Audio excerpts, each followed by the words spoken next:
LOTO for yours. So, and it's not just electrical energy. It's lockout, tagout, tryout is the additional TO, which is an enhanced safety procedure ensuring hazardous energy is isolated.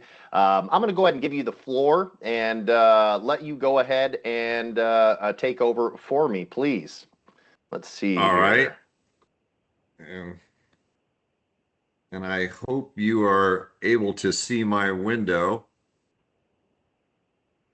We are not quite yet, so you go, Okay. there you go. There it comes. There we go. Okay. All right. And let me get out of that. All right. So, thank you for your time this morning, attendees. A little bit of a disclaimer on this. This is a very busy PowerPoint. I would ask, and we've had probably the best success when presenting this, that you take some cliff notes, a page, a certain point. I've made this available to Brian and Rhett. They can post it up and you can download it and then go back and grab some specific information. To Brian's point this morning, 45 slides in 45 minutes is a pretty aggressive schedule. I hate to really read to you, so I probably won't. I'm going to try and hit high points and things of interest or concern. But please get a copy of this if you want some of the information to help your own program and to evaluate what you've got. So with that said, quick bio, Gene Bessel, North Coast Sales. I've been in the safety PPE industry, wow, since 1981. I really hate to say that. Predominantly in expendables. So I do hand, eye, face, body, obviously lockout, tag out. So a lot of different PPE. Side note, this is available. Josue, you will see, won't join us today, but he is bilingual and we do both fall protection, hand, eye, face, body protection, and lockout, tag out in Spanish if there's a need there. If so, please reach out. So that being said, kind of an overview. What is lockout, tag out? The 9 steps of lockout, tag out, and then some examples of areas that we've had failure to do that, which have caused fatalities and injuries. Hazardous energy, this is kind of a look at it. And at the recent construction safety, I had a couple of people bring up gravity, that we lock out, tag out something. We don't remember the stored energy that is in either a hydraulic or a pneumatic system. We forget about gravity, per se, a conveyor belt loaded with rock. Once you release that, unless you lock it out well mechanically, that belt will roll because of the weight. One lady brought up, remember chocks. You're working on a vehicle and you do something to release pressure on the brakes, it can roll. So make sure you chock a vehicle. But there are a number of different things that make up hazardous energy, and we just need to be aware of that. Okay, lockout, tag out, tryout. That is the new term that is going around. We're familiar with lockout, tag out, but tryout is simply to go back and hit that start button to engage a gear, a lever, a shift. Make sure that all the stored energy is now gone. OSHA established this in OSHA 1910-147 is the control of hazardous energy, lockout, tag out. Here's the story. It started around the corner. Oops, I'm hearing a little background, but established in 1990. It is a performance standard. So please remember that. And then trying to emphasize that the tryout is the new part of that system, or what we're calling it. 5th most frequently cited in the OSHA standard, up from 6th and 24. You can see the incidents, the fatalities, and 1 in 50 incidents results in a fatality. And I guess I didn't ask what the electrical or electrocution fatality was or how that happened, but please remember, lockout, tagout is a great way if you don't follow procedures to get somebody hurt or killed. WAC codes. Once again, I'm not going to go through, we'll show these, but I won't go through them in depth. But there are quite a number of codes in our state for lockout, tagout. We need to establish a written energy control program. LNI does a great job of putting a number of documents and programs up to help you. Sheets, I'll show one later. But you need to have procedures, records for maintenance, written procedures for all mechanical work, and periodic inspections, and a training program. So be aware, a number of your vendors that provide lockout tagout can help in your training. Please seek them out. We have a number of opportunities to help and get the word out. Establish a written energy control program, protect employees. So unexpected energization or start of the machine equipment or release stored energy. This is probably the biggest area when we talk to companies that they have incidents, is they don't remember that the system had a backup lithium battery and they shut everything off and the backup kicked in. So be aware. 803-300, make sure new machines can accept lockout tagout. We are starting to run into a number of new pieces of equipment going all digital and screen that there's no real way to lock that out.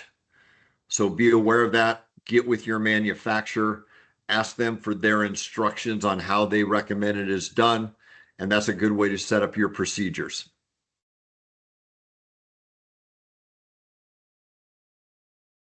Once again, newer modified machines in 30,005. Just make sure that when they're newly installed, they have procedures to lock out, or if you've undergone major replacement or repair after 1990, they should have a lockout tagout procedure with them by the manufacturer.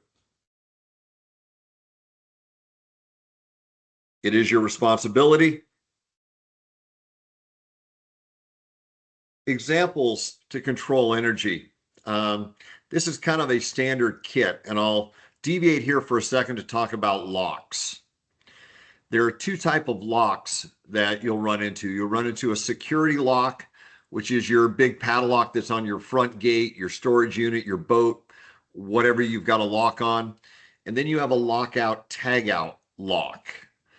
The difference being a standard, and I'll use master lock. You can take that key and pretty much go into any Home Depot, any hardware store, and get another key cut. The saying, one key, one life in lockout tagout is pretty important, that you don't have a set or a duplicate set of keys running around that somebody else can inadvertently or intentionally take a lock off. So lockout tagout locks, keys are not readily available to duplicate. If you want some examples, I can get Rhett some, he can post them, but they have a key which is not easily duplicated in the US or about anywhere for that matter. Second, the locks generally retain the key. So as the shackle is open, you cannot false lock or close that, pull the key out and not actually engage the hasp. So be aware of that you should have a key that is locked into your lock until it is closed and then it's removed.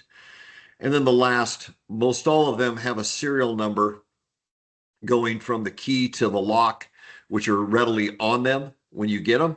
So it's real easy if someone has not identified their lock, you can simply take that serial number, go back to your records when you purchased it, find out who that lock was issued to, and then get a hold of them. It's a way to identify something if you don't have a ready available system to do that. So locks, tags, chains, blocks, you can kind of see there's quite a number of new items coming out every year. I would once again ask your suppliers what's new in lockout, tagout, energy control, and get a look at some of these new products that are coming out.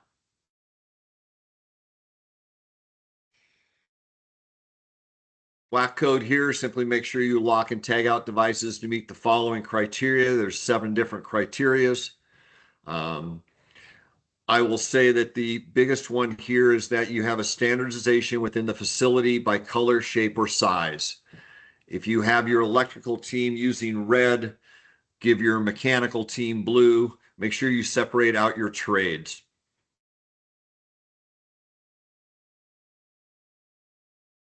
Lockout, they're strong enough that they cannot be removed. So little locks bought at hardware stores and part of a program typically will not stand excessive force or unusual techniques, bolt cutters, things like this to cut them off. So you need to make sure you have a substantial lock involved when you're doing this. Tags. Be aware that if you print your own tags, that grommet has to withstand a 50-pound pull test. They also have to be able to absorb or repel water, damp locations, environment, or corrosive environments. I hear a lot of people when we make calls that they're starting to print their own tags and put those out. Those typically do not meet the requirements of either the exposure, the chemical, or the grommet. So be aware of that. And then you should use the same print and format within your facility. Warnings about energizing equipment. The tag should include some standard, those 5 phrases.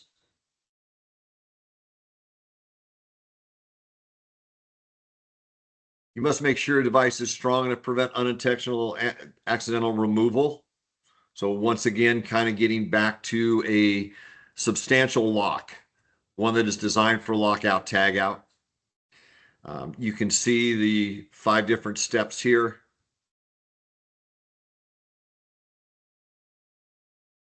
Make sure lockout, tagout devices meet more requirements here. They don't create additional hazards. They're not used for other purposes. Big one here is identifying the person applying the device. Please make sure that they are identified on that device so you know who has it, who has control of it, and who has the key for it.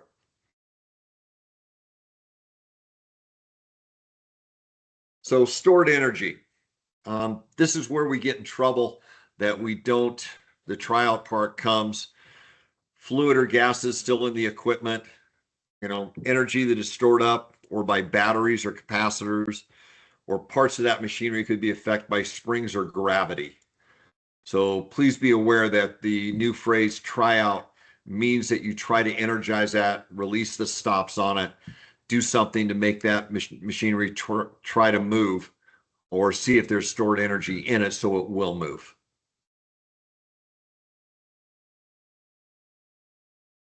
Good picture of a process machine. This is a shredding machine used in landfill and waste management type facilities. This literally grinds up everything so it can take it down to particles that can be easily stored or landfilled. Once again, you see an employee that's kind of popped down there off a ladder. And this is something you want to make sure that you've locked out, tagged out correctly, or you can have a big problem here in a heartbeat. Second one, and this is an actual case, that this is a sorting yard for cardboard and recyclable material.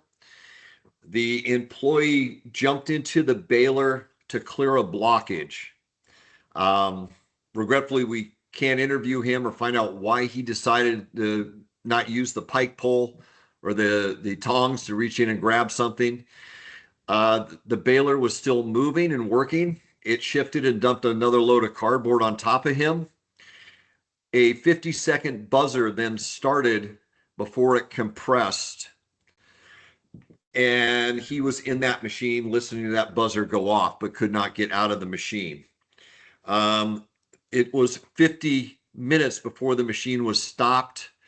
And regretfully, they went to investigate fluid leaking from the machine and found the employee was inside and had been trapped and was fatally killed. Young employees trying to prove themselves trying to be part of the team, trying to prove they're tough enough to do the work, are the most susceptible to this type of accident. So be aware, we need to train that younger force that they need to take the precautions that are set up. They can't skip a step or try something else out. And that's how we have injuries if they do. All right, 9 steps. Step 1, prepare. This is where you have paperwork. And our friends from L&I like to see this type of paperwork, and we need to have a good system for doing this.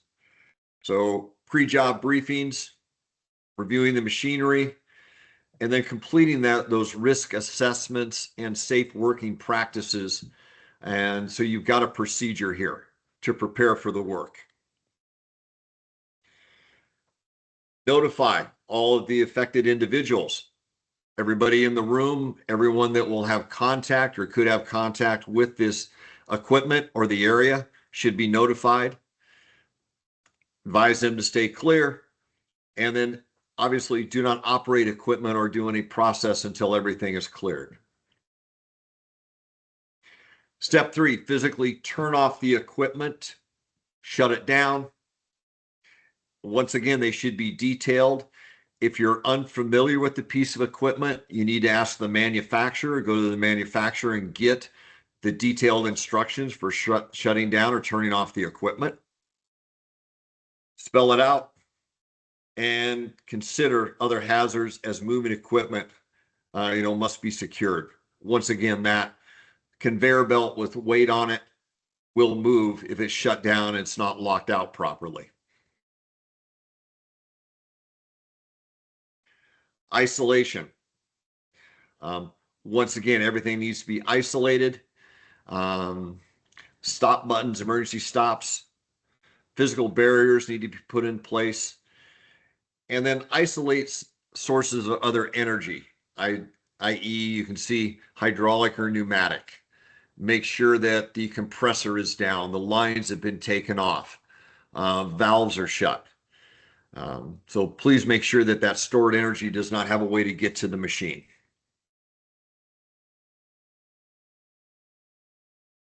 Your good old-fashioned stop button, once again with the reset right next to it.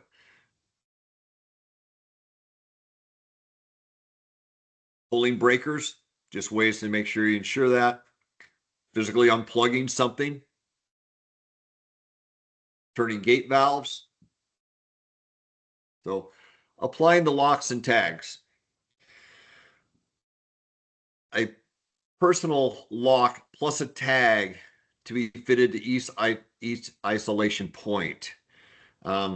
Please be aware of that, people, that you have different trades. They all need to be involved. And we need to make sure that no one else locks out or tags out for an entire crew. I won't name the company. I'll only say the industry was the food industry and potatoes, that they would give all of their locks to one journeyman where they'd showed him the lockout tag out, and they would have him walk up and put all of their locks in the tags that they had written while they were working. We saw that during a safety audit, and we kind of questioned, stopped him, asking why he had 4 trades locks. He had 4 different color locks. He said, oh, they're working. They give them to me to go put on for them. So obviously retraining was involved there. But tags should identify name, date of expected reenergization, and a method of contacting the personnel is also highly recommended. So if there's a lock left on there, it's nice to know whose lock it is so you can contact them, find out why their lock is still on, and if they can remove it to start the equipment back up. Good example, you see 3 different locks here. You've got operating personnel, you've got equipment, you've got a supervisor, and all 3 locks are well identified with both tags and names on the lock to identify who they are with. You also can see signs and dates on the one tag on the bottom right.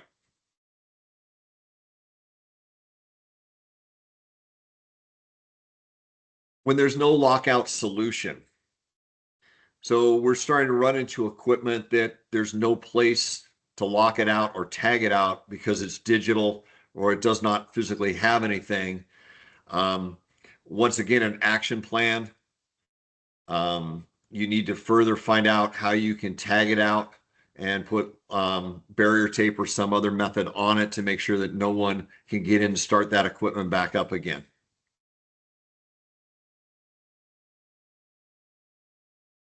Stored energy. Once again, we talked about this, but is present. Make sure that you develop a program or a system to do this. So ensure that the energy cannot reaccumulate like in an air system where you don't lock out or tag out the compressor or detach a line. And the big one here, conveyors will roll back if no lockout or brake is fitted.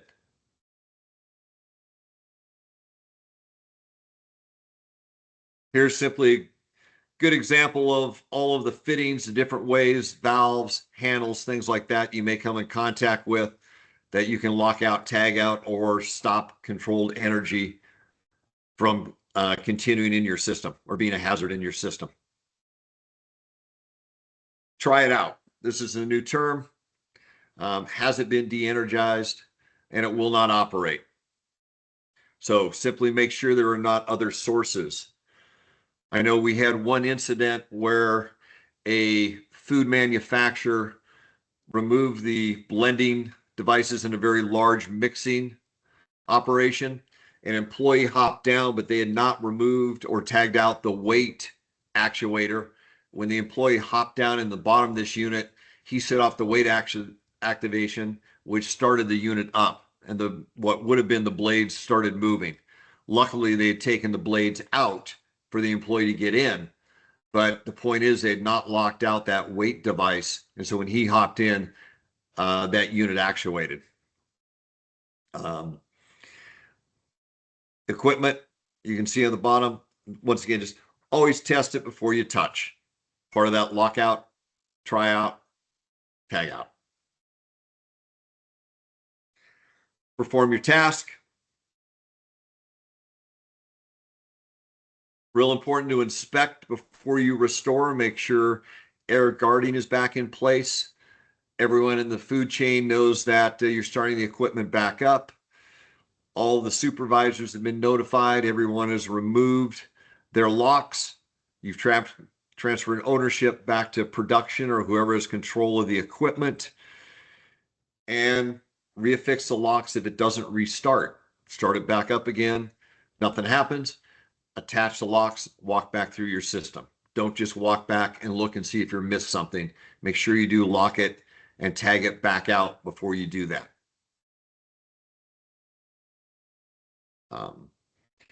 Once again, just a definition of lockout, tag out. A typical station you will see where employees can come to get information or product to do their lockout, tag out.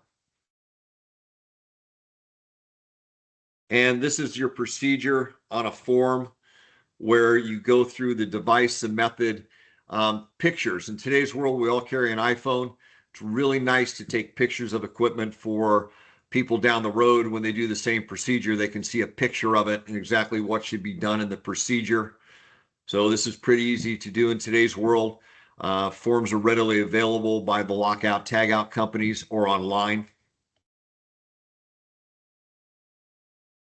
Once again, this is just a form that I grabbed up off Labor and Industries website that just talks about the steps, procedures, gives you a place that everyone can initial, and you can put the different trades in here.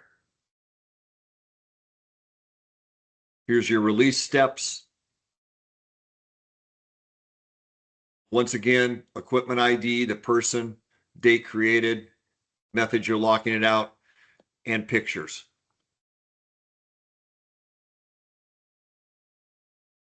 Number 2 of it.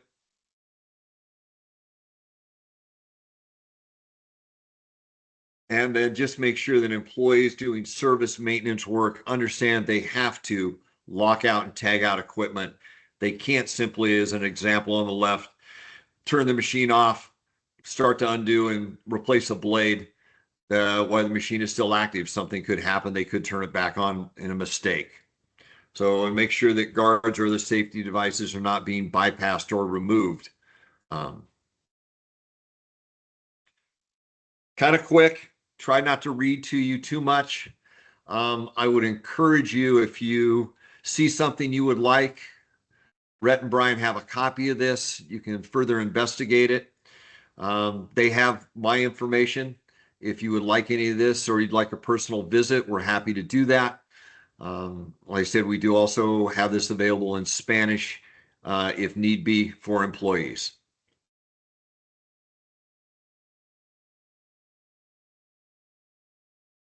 Excellent. We appreciate the presentation very much. What questions do we have for Gene? Any questions out there on lockout tagout? Feel free to go ahead and unmute your microphone and give out a shout.